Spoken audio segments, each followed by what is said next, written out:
Please subscribe our channel قرآن و حدیث media. السلام علیکم ورحمۃ اللہ وبرکاتہ۔ ناظرین، آپ اس وقت دیکھ رہے ہیں دارالوحی انسٹیٹیوٹ چینل۔ آج ہمارے ساتھ مہمان ہیں حضرت مولانا عبد المنان راسخ حافظہ اللہ تعالی عنہ۔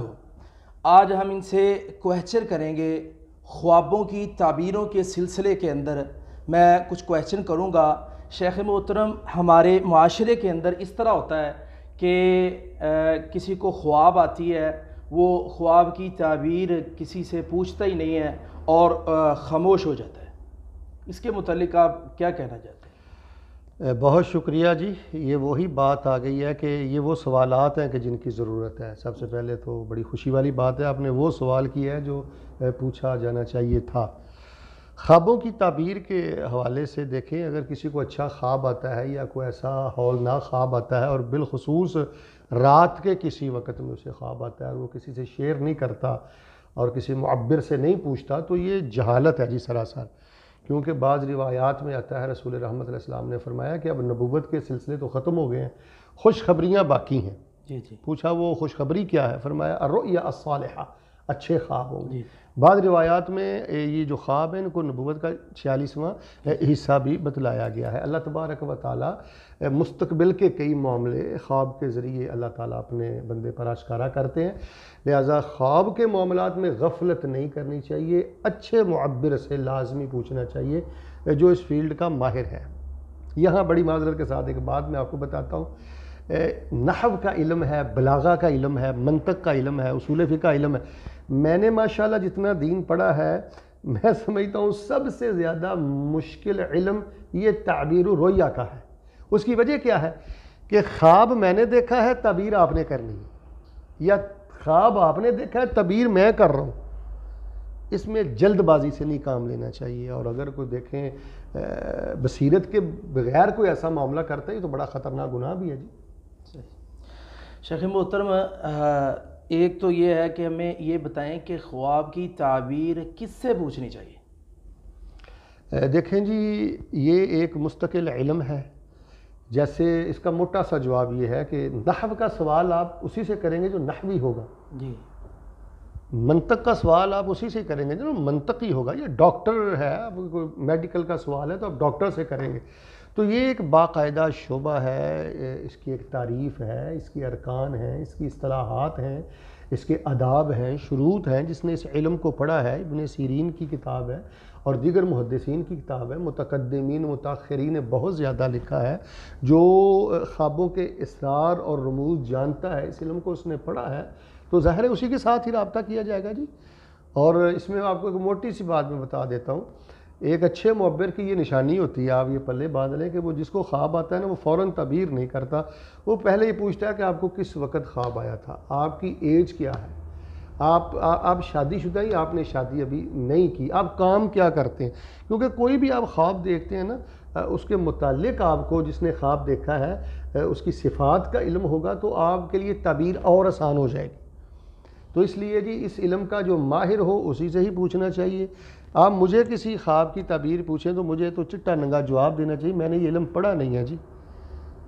تو ہمارے کئی ساتھی ہیں جی، ان کو بالکل الف سے با کا علم نہیں ہوتا، وہ تعبیر کرنا شروع کر دیتے ہیں۔ یہ ظلم ہے، یہ ظلم ہے۔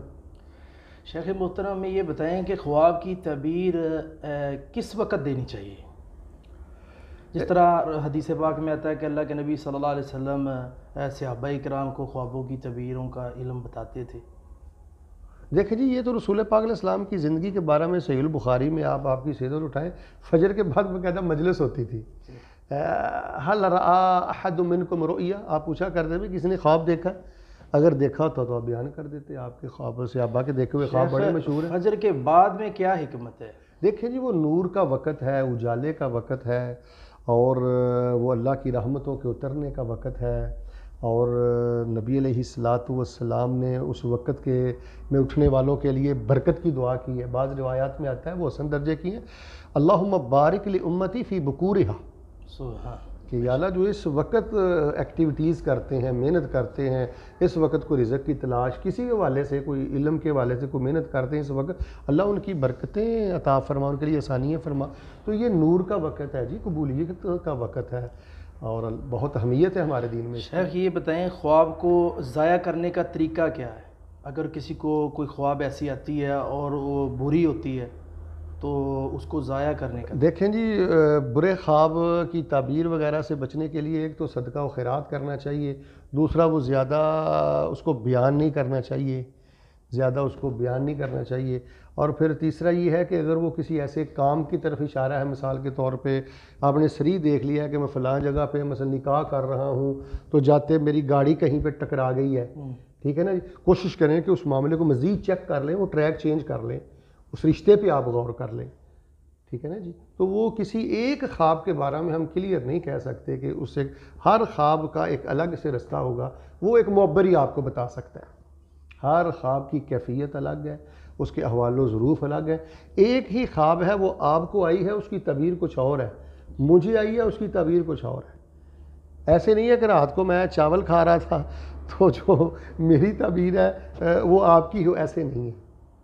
رات کو خواب میں آپ نے بھی چاول ہی کھائے ہیں، میں نے بھی چاول ہی کھائے ہیں. یہ فرق کیوں کیا جاتا ہے؟ بس یہ اصل میں ہے میں بھی انسان ہوں، ہے وہ بھی انسان، لیکن میری صفات الگ ہیں، میری طبیعت الگ ہے، میری ذمہ داریاں الگ ہیں، میرے واجبات الگ ہیں. ہر انسان کی الگ الگ ذمہ داریوں کی وجہ سے، واجبات کی وجہ سے، صفات کی وجہ سے جن صورتحال میں وہ گھرا ہوا ہے، ان کے اعتبار سے فتویٰ بھی بدل جاتا ہے، تعبیر بھی بدل جاتی ہے. کیا صحابہ کرام میں سے بھی کوئی معبر تھا؟